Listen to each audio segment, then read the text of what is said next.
नमस्कार, VIP news में आपका स्वागत है। आपके साथ हाजिर हूं मैं कंचन। शुरुआत करेंगे बुलेटिन की। तो आज हम बात करेंगे कि आखिर क्या चल रहा है बिहार की राजनीति में। यानी ना तो यहां पर किसी तरह से कोई प्रस्ताव अभी तक आया है, ना ही कोई गठबंधन अभी तक यहां पर किसी भी तरह से यहां प्रस्ताव लेकर पहुंचा है। साफ तौर पर देखा जाए तो बिहार की राजनीति में क्या कुछ चल रहा है, इसे लेकर एक उठापटक की स्थिति शुरू हो चुकी है। तो हमारे साथ हमारे संवाददाता शशांक दुबे सीएम आवास से जुड़ गए हैं।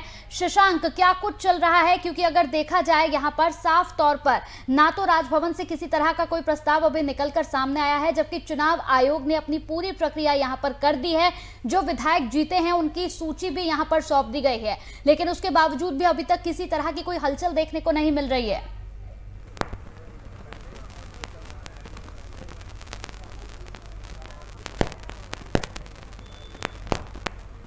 देखिए, इस वक्त सीएम आवास पे हम खड़े हैं और सीएम आवास में इस वक्त एक एनडीए विधायक दल की बैठक होने वाली है। हालांकि ये अनौपचारिक बैठक है, ये औपचारिक बैठक नहीं है, लेकिन इस अनौपचारिक बैठक में भी ये तय होगा कि इनकी स्ट्रेंथ जो है वो सब एक जगह इकट्ठी हो जाए। स्ट्रेंथ एक रूप में तय कर लेगी कि क्या कितनी संख्या है। इसमें एक निर्दलीय विधायक भी आज जो सुमित कुमार है वो भी पहुँच चुके हैं। तो तमाम जो एनडीए के घटक दल हैं, सुशील मोदी अभी पहुँचे हैं, जीतन राम मांझी पहुँचे हैं, मुकेश साहनी पहुंचे हैं। तो तमाम वो लीडरशिप जो है वो पहुंच चुकी है सीएम हाउस में, और सीएम हाउस में मंत्रणा होगी जो आने वाली सारी सरकार है उसकी क्या रूपरेखा है, और ये देखा जाएगा कि जो स्ट्रेंथ है वो इंटैक्ट है कि नहीं है। तो इसलिए अभी जो दिख रहा है कि जीतन राम मांझी पहुंच गए हैं, मुकेश साहनी पहुंचे हैं, इसके अलावा संजय जायसवाल जो भाजपा के प्रदेश अध्यक्ष हैं, और सुशील मोदी, इन तमाम जो नेता हैं, जो एनडीए के सारे घटक दल हैं, उन सबके नेता पहुंच चुके हैं यहाँ पर। और एक निर्दलीय विधायक जो सुमित कुमार है चकाई से, वो भी पहुंच चुके हैं। तो कहीं ना कहीं अब सरकार बनाने की पूरी कवायद शुरू है। विधायकों की स्ट्रेंथ एक बार नीतीश कुमार के सामने बैठेगी, सारी चारों दल जो है उनकी लीडरशिप बैठ रही है, और उसके बाद वो तय करेगी कि आगे क्या रूपरेखा होनी चाहिए। जी, और चुनाव में बहुमत के बाद शशांक, बीजेपी में एक छोटी सी हलचल शशांक जरूर देखने को मिल रही है। कामेश्वर चौपाल की अगर हम यहां पर बात करें तो कामेश्वर चौपाल को भी यहां पर बड़ी जिम्मेदारी दी जा सकती है। शशांक,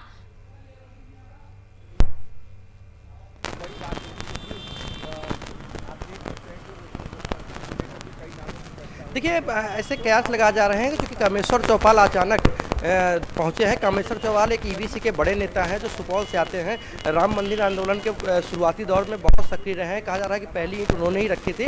तो कामेश्वर चौपाल का आज पटना आना, और कहीं न कहीं इससे पहले एक बात उठनी कि ईबीसी या किसी दलित चेहरे को उप मुख्यमंत्री बनाया जा सकता है, इस बात को बल मिलता है। तो आज कामेश्वर चौपाल आए हैं, और कामेश्वर चौपाल ने एक बात और कही है, पार्टी उनको जो जिम्मेवारी सौंपेगी वो निभाएंगे। कामेश्वर चौपाल एक्टिव उसमें नहीं है, तो कामेश्वर चौपाल को पटना पहुंचना और ये कहना कि पार्टी उनको जो दायित्व देगी वो सारा करता है कि वो किसी मकसद से ही पटना आए हैं, और ये मकसद डिप्टी सीएम भी हो सकता है या अन्य कुछ भी हो सकता है। बिल्कुल शशांक, यहां पर देखा जाए कहीं ना कहीं कामेश्वर चौपाल को यहां पर जिस तरीके की खबरें सामने आ रही है कि कामेश्वर चौपाल को यहां पर डिप्टी सीएम की जिम्मेदारी दी जा सकती है, ये कयास लगाए जा रहे हैं।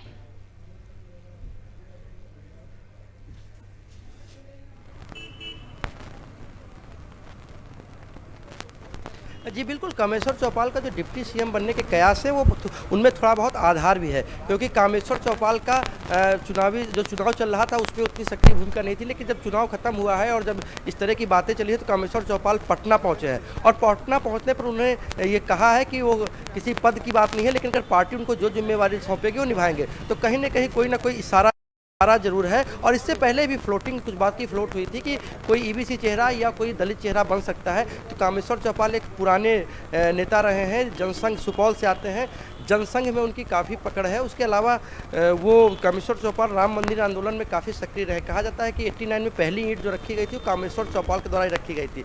तो संभावनाएँ हैं, बहुत सारी संभावनाएँ हैं, और संभावना से इनकार नहीं कर सकता है। लेकिन अभी तरफ से ऐसा कोई बयान नहीं आया है। अभी सरकार गठन बनेगी, कौन मंत्री बनेंगे किस दल से, पहले बैठकर तय होनी है। जी वहीं अगर हम बात करेंगे यहाँ पर, ये तो बात हो गई है कामेश्वर चौपाल की शशांक, वहीं कहीं ना कहीं अगर हम देखें तो बिहार में कांग्रेस को यहाँ पर विधायकों के टूटने का डर सता रहा है। यहाँ पर 2 नेताओं को पटना भी भेजा गया है, यानी कहीं ना कहीं कांग्रेस के अंदर भी एक अजीब सी हलचल देखने को मिल रही है।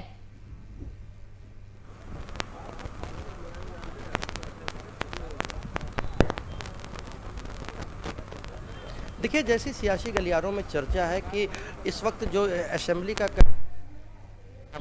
स्वरूप है, जो असेंबली की कॉन्फ़िगरेशन है, उसको देखते हुए जदयू के पास जो 43 एमएलएज हैं, तो क्योंकि इन 8 विधायकों के सहारे जो कि महागठबंधन, जो कि हम के और मुकेश सहनी के हैं, उनके सहारे ये सरकार चलाने का रिस्क नहीं लेगी लॉन्ग टर्म में। लेकिन अभी सरकार बन जाएगी, लेकिन कहीं ना कहीं कांग्रेस के डर सता रहा है। जिस तरह की कांग्रेस के नेताओं के संपर्क में चाहे अशोक चौधरी जो अभी जदयू के नेता हैं, पूर्व अध्यक्ष रहे हैं कांग्रेस के, उसके अलावा जीतन राम मांझी भी कहीं ना कहीं बयान दे चुके हैं कि कांग्रेस को जदयू के साथ आ जाना चाहिए। तो कांग्रेस जो नेतृत्व है उसको डर लग रहा है कि कहीं पर यहाँ पर हॉर्स ट्रेडिंग ना की जाए, या उनकी पार्टी को जो 19 विधायक हैं उनको तोड़कर एक मेजॉरिटी में 2/3 मेजॉरिटी में स्प्लिट कर 3/4 मेजॉरिटी में स्प्लिट करा के उनको शामिल न करा लिया जाए। तो कहीं ना कहीं कांग्रेस चूंकि अब सत्ता से दूर जा रही है, तो जो कांग्रेस के एमएलए जीत के आए हैं, तमाम एमएलए पहली बार जीत के आए हैं, तो सत्ता के नज़दीक रहना चाहेंगे। ऐसे में कांग्रेस को डर है कि बिहार में चूंकि सत्ता जदयू के पास चली गई है, एनडीए के पास चली गई है, ऐसे में कहीं ये विधायक टूटकर सत्ता की लालच में या अन्य किसी पदों की लालच में एनडीए का हिस्सा न बन जाए। और इसी को देखते हुए केंद्रीय नेतृत्व ने एक टीम भी भेजी है जो आज विधायकों को एक साथ रखेगी। ऐसी भी सूचना आ रही है कि ये इन विधायकों को हो सकता है कि सारे विधायकों को एक साथ जयपुर शिफ्ट कर दिया जाए। हालांकि ये सारी बातें हवा में हैं, अभी इसकी कोई आधार नहीं है, पुख्ता नहीं है, लेकिन इस तरह की बातें चल रही हैं कि कांग्रेस को टूट से बचाने की भी कवायद कांग्रेस केंद्रीय नेतृत्व ने शुरू कर दिया है। बिल्कुल, यहाँ पर शशांक रुकना चाहेंगे एक बार फिर हम अपने यहाँ पर बिहार झारखंड के हमारे वरिष्ठ संपादक मधुशील जी भी हमारे साथ जुड़े हुए हैं। मधुशील जी, बिहार चुनाव में बहुमत के बाद बीजेपी में एक हलचल शुरू हो गई है। कामेश्वर चौपाल को यहाँ पर बड़ी जिम्मेदारी दी जा सकती है, जैसे कि खबरें सामने आ रही हैं।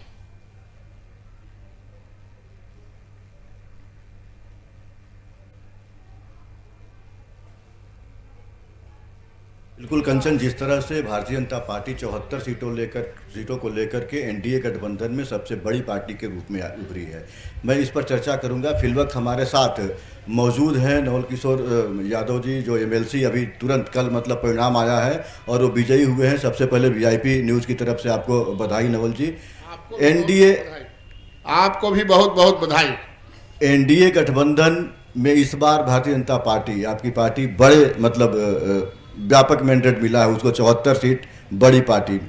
क्या पहले से इस बार का फार्मूला बदलेगा या वही फार्मूला जो चलता रहा है चलता रहेगा? देखिए, फार्मूले पर ये भारतीय जनता पार्टी विचारों मंथन की पार्टी है और कार्यकर्ता की पार्टी है। ये जो हमारी पार्टी, हमारे केंद्रीय नेतृत्व और प्रदेश नेतृत्व जो निर्णय करते हैं वही होता है। इसलिए फार्मूला की बात मैं नहीं कर सकता, कोई नहीं कर सकता। जो केंद्रीय नेतृत्व और प्रदेश नेतृत्व के जो हमारे लोग हैं वो जो तय करेंगे आज के परिप्रेक्ष्य में, आने वाला कल के परिप्रेक्ष्य में, वही फार्मूला होगा।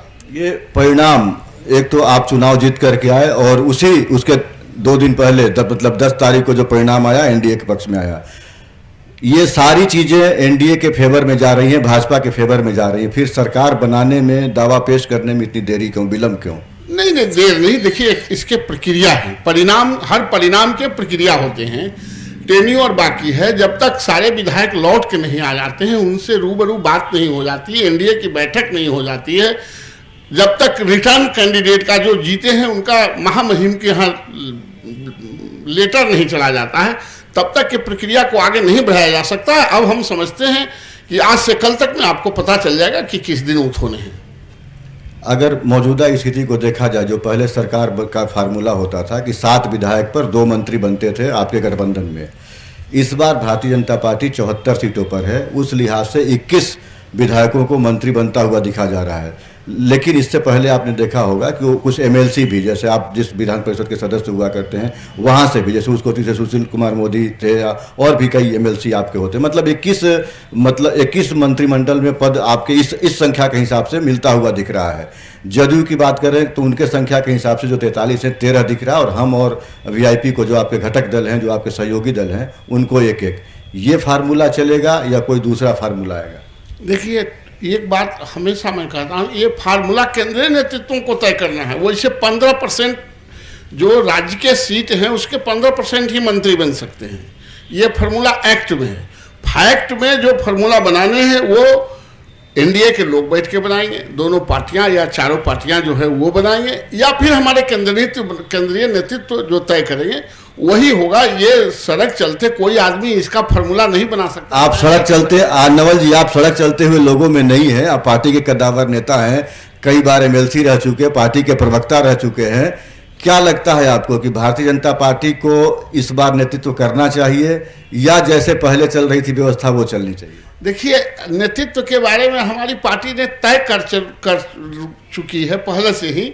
जब हम चुनाव लड़ रहे थे, देखिए एक बात हमेशा दिमाग में रखना चाहिए, साझी तो बूझी ना और बूझी तो साझी ना।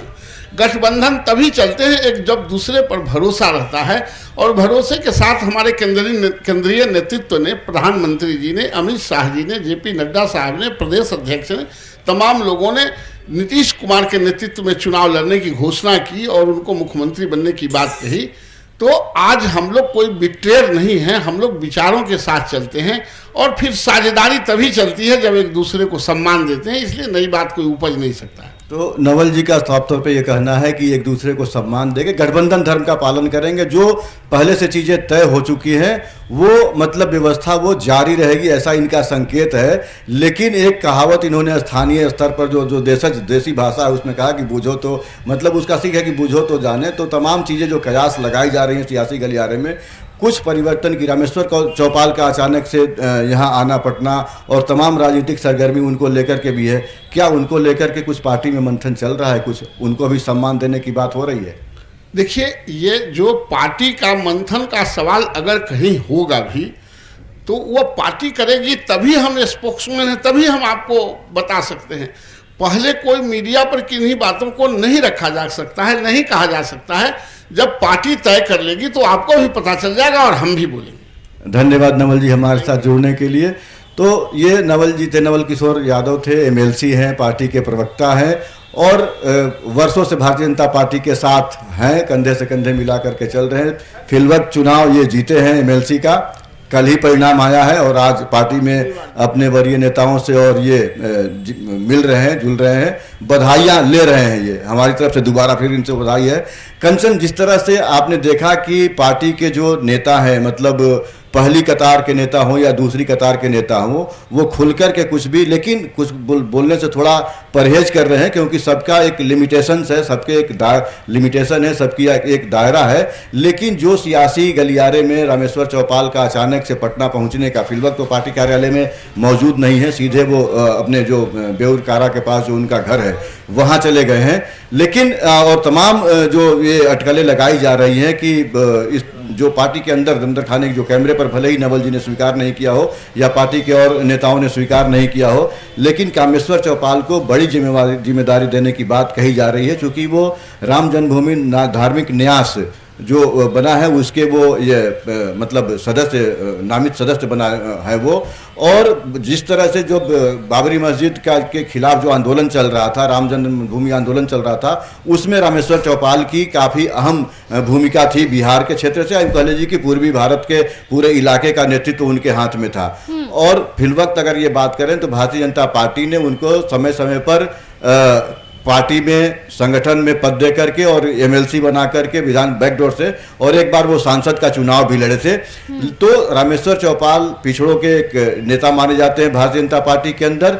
लेकिन अब कंचन जो स्थिति बनती हुई दिख रही है, उस हिसाब से उनको उप मुख्यमंत्री का पद शायद दिया जाए, और यूपी वाला जो फार्मूला है कि वहां भी जैसे 2 उप मुख्यमंत्री हैं योगी आदित्यनाथ के मंत्रिपरिषद में, उसी तरह से यहाँ भी बिहार में भी 2 मंत्री पद, चूँकि कुल 36 जो आंकड़ा है, जो 243 सीटों का और 122 सीटों पे बहुमत की सरकार बनती है, उस आंकड़े के हिसाब से संवैधानिक प्रावधान के मुताबिक 36 कैबिनेट के मंत्री बन सकते हैं। उसमें उप मुख्यमंत्री कितने बन सकते हैं इसका कोई लिमिटेशन तय नहीं किया गया है, लेकिन वो 36 के अंदर ही उप मुख्यमंत्री हो सकते हैं। अगर इनके सहयोगी दल के लोग कोई अगर दावा करते हैं कि उप मुख्यमंत्री वो भी अगर बनना चाहेंगे तो उसमें भी कोई संवैधानिक अड़चन सामने नहीं आएगी। कंचन, बिल्कुल मधुशील जी, यहाँ पर जिस तरीके से कामेश्वर चौपाल का भी एक बयान सामने आया, डिप्टी सीएम के पद को लेकर यहाँ पर वो बोलते नजर आए हैं। कामेश्वर चौपाल ने कहा है कि पार्टी का कार्यकर्ता हूं, पार्टी जो भी जिम्मेदारी देगी यहाँ पर वो मुझे स्वीकार है। यहाँ पर लगातार कामेश्वर चौपाल को लेकर अब से नहीं बल्कि काफी पहले से ही एक अटकलें लगाई जा रही थी और ये भी कहा जा रहा है कि बहुत जल्दी डिप्टी सीएम का पद भी उनको दे दिया जाएगा।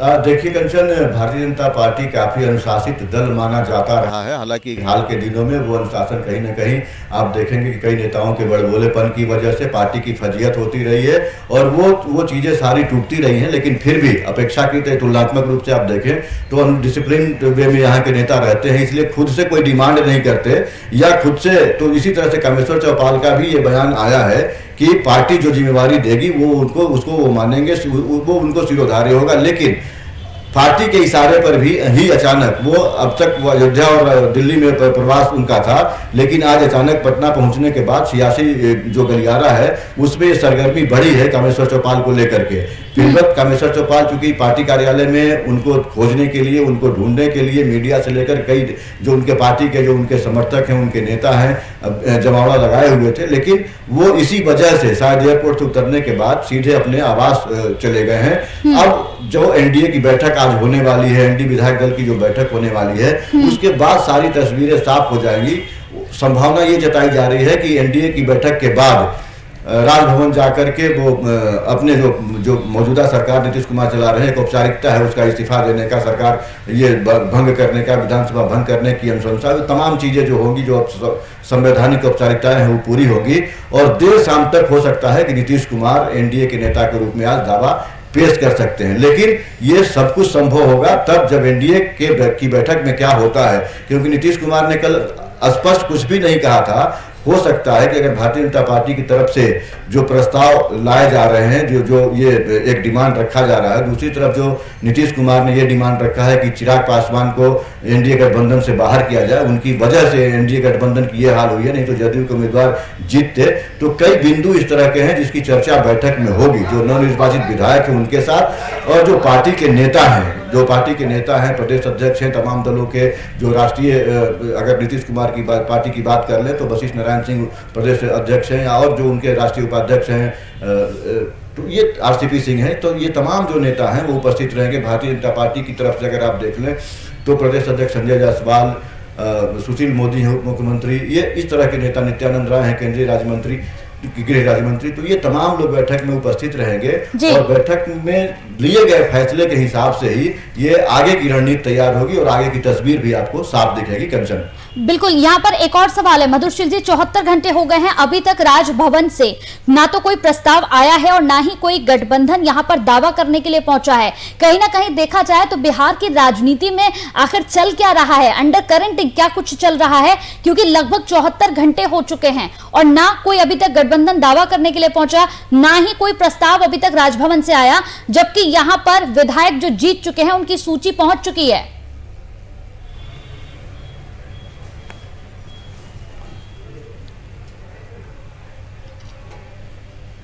देखिए कंचन, चुनाव आयोग के सूची सौंपे जाने के बाद और जो औपचारिकता है, जो अब तक ये स्थिति रही है कि बहुमत में जो दल आता है या जो गठबंधन आता है वो राजभवन जाता है, दावा पेश करता है या राजभवन की तरफ से आमंत्रण भी आता है। लेकिन अंदर खाने में कहीं ना कहीं कुछ स्थितियां सामान्य नहीं चल रही हैं, क्योंकि 4 दलों का गठबंधन है और सबकी अपनी अपनी महत्वाकांक्षा है। नीतीश कुमार की नाराजगी चिराग पासवान को लेकर है और दूसरी तरफ अब तक आपने देखा होगा कि ये एनडीए गठबंधन की जब सरकार चलती रही है तो जदयू के ही नीतीश कुमार सीएम हुआ करते हैं और उन्हीं के पार्टी का एक जो वरिष्ठ जो विधायक होते थे वो विधानसभा के अध्यक्ष होते थे। लेकिन इस बार भारतीय जनता पार्टी नेतृत्व तो उनके हाथ में जरूर देना चाहती है, क्योंकि उनके खिलाफ अभी से कहीं स्वर मुखर नहीं हुए हैं, कोई मतलब खुल करके ये बोलने की स्थिति में नहीं है अभी तक कि भारतीय जनता पार्टी को नेतृत्व करना चाहिए सरकार का। लेकिन विधानसभा अध्यक्ष वाले मसले पर जरूर भारतीय जनता पार्टी की तरफ से ये प्रस्ताव भेजा जा चुका है उनको, या दबी जुबान सही तमाम नेता जो इनके हैं भारतीय जनता पार्टी के, वो इस बात को, चूंकि आगे चल करके अगर भविष्य में कुछ इस तरह की सदन के अंदर कुछ घटनाएं इस तरह की होती हैं तो लोग चाहते हैं कि अपने फेवर का विधानसभा अध्यक्ष हो जो चीज़ों को कंट्रोल कर सके, नियंत्रित कर सके। तो वो ये दो मामले जो हैं वो काफ़ी फंसे हुए दिखते हैं। अब तक नीतीश कुमार ने कल साफ तौर पे चिराग पासवान की वजह से उनके पार्टी के प्रत्याशी कम जीते या कम मार्जिन पे उनकी प्रत्याशियों की हार हुई है, लिहाजा वो छोटी पार्टी रह गई एनडीए गठबंधन में। अगर चिराग पासवान नहीं आते, ये ऐसा नीतीश कुमार का सीधे तौर पे आरोप था, अगर चिराग पासवान अकेले चुनाव नहीं लड़ते और केवल जदयू कैंडिडेटों के खिलाफ अपना वो प्रत्याशी नहीं देते तो शायद जदयू की स्थिति बेहतर होती और वो बड़ी पार्टी होती। और अगर कुल मिलाकर के देखें तो चिराग पासवान की वजह से केवल जदयू नहीं एनडीए को नुकसान हुआ है और मैंडेट एकदम स्पष्ट बहुमत एनडीए को मिलता, इस तरह का इशारा नीतीश कुमार का था। लेकिन वो अब चिराग पासवान को लेकर के अड़े हुए हैं और इस वजह से जो काम कल परसों तक हो जाना चाहिए था, राजभवन जाकर के दावा पेश करना चाहिए था, क्योंकि कल ही सारे दलों के विधायक पटना पहुंच गए थे, अलग अलग उनकी बैठकें हो चुकी थी, लेकिन जदयू के सारे विधायक पहुंच गए थे, भारतीय जनता पार्टी के सारे विधायक कल पहुंच गए थे, हम और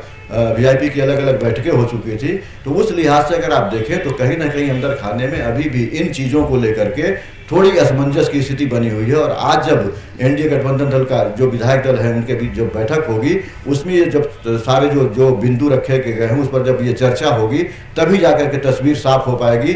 कंचन, बिल्कुल, हमारे साथ हमारे संवाददाता यहाँ पर शशांक भी जुड़े हुए हैं। शशांक, जिस तरीके से 74 घंटे का समय बीत चुका है, लेकिन इसके बावजूद भी अभी तक यहाँ पर किसी भी गठबंधन ने दावा नहीं किया है और ना ही राजभवन से किसी तरह का प्रस्ताव अभी तक आया है। क्या लगता है, क्या अंडर करंट बिहार की राजनीति में कुछ उथल पुथल की स्थिति दिख रही है? कंचन, उथल पुथल के अभी जो कल की जो नीतीश कुमार की प्रेस कॉन्फ्रेंस हुई है और एनडीए नेताओं का जो भारतीय बीजेपी के नेताओं का जो बयान है, उसके आधार पर कोई नई उथल पुथल की संभावना अब नहीं दिख रही है फिलहाल। लेकिन जो आपने जैसा कहा कि 74 घंटे हो गए हैं, तो देखिए 29 नवंबर तक सरकार गठन करने का समय है, यानी 2 विधानसभा के सत्रों के बीच में 6 महीने से अधिक का समय नहीं होना चाहिए। तो अभी इसमें 29 नवंबर नीतीश कुमार ने इस बात को क्लियर किया है। दूसरी बात, एक प्रोसीजर होता है जिसमें पहले एक कैबिनेट की बैठक होगी और कैबिनेट की बैठक में मौजूदा विधानसभा को और सरकार को भंग करने की अनुशंसा की जाएगी। वो प्रक्रिया भी अभी नहीं की गई है, यानी अभी 29 नवंबर तक का समय है, उससे पहले सरकार कर सकती है, इसलिए राजभवन कोई जल्दबाजी नहीं दिखा रहा है। तीसरी बात है कंचन की मैं बता दूं कि आज जो बैठक हो रही है वो एनडीए विधायक दल की बैठक नहीं है।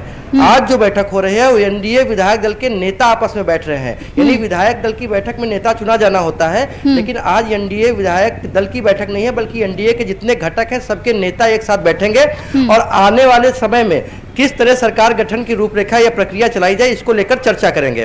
तो आज की बैठक अनौपचारिक बैठक है, इसका कोई कॉन्स्टिट्यूशनल या लीगल मतलब नहीं है, लेकिन यह बैठक आगे की रूपरेखा तय करेगी। जहां तक सवाल है कि सरकार गठन का क्या होगा, तो कल नीतीश कुमार ने एक इशारा किया था कि यह सरकार का गठन की जो प्रक्रिया है दिवाली के बाद और छठ के पहले जो 5 दिनों का समय होता है उसमें पूरी कर ली जा सकती है। तो अभी तक कैबिनेट की बैठक नहीं हुई है, आज एनडीए के लोग बैठे हैं, उसके बाद प्रोसीजर तय करेंगे। एक कैबिनेट की बैठक होगी, कैबिनेट की बैठक में विधानसभा भंग करने और सरकार को गठन खत्म करने की प्रस्ताव पास होगा और वो राज्यपाल को भेजा जाएगा। उसके बाद राज्यपाल का काम शुरू होता है। तो राज्यपाल का अभी तक सरकार चूंकि चल रही है, विधानसभा एक्टिव है, इसलिए राज्यपाल के पास समय भी है 29 नवंबर तक, इसलिए राज्यपाल की तरफ से ना तो कोई प्रस्ताव आया है ना अभी तक सरकार की तरफ से यानी जो एनडीए गठबंधन की तरफ से कोई प्रस्ताव भेजा गया है। विधायक दल की जब बैठक होगी उसके बाद ही नीतीश कुमार जो है जाएंगे राजभवन और अपना जो सरकार बनाने का दावा जो क्लेम है वो पेश करेंगे। कंचन, बिल्कुल, मैं एक बार यहाँ पर मधुशील जी आपकी तरफ फिर से आना चाहूंगी। ये तो यहाँ पर बात हो गई है तमाम यहाँ पर बैठकों को लेकर, लगातार बैठकों का दौर भी मधुशील जी यहाँ पर जारी है, लेकिन कहीं ना कहीं अगर हम यहाँ पर कांग्रेस की बात करें तो बिहार में कांग्रेस को कहीं ना कहीं विधायकों के टूटने का जो डर है वो यहाँ पर सताने लगा है और यही वजह है जिसकी वजह से 2 नेताओं को पटना भी भेजा गया है। मधुशील जी,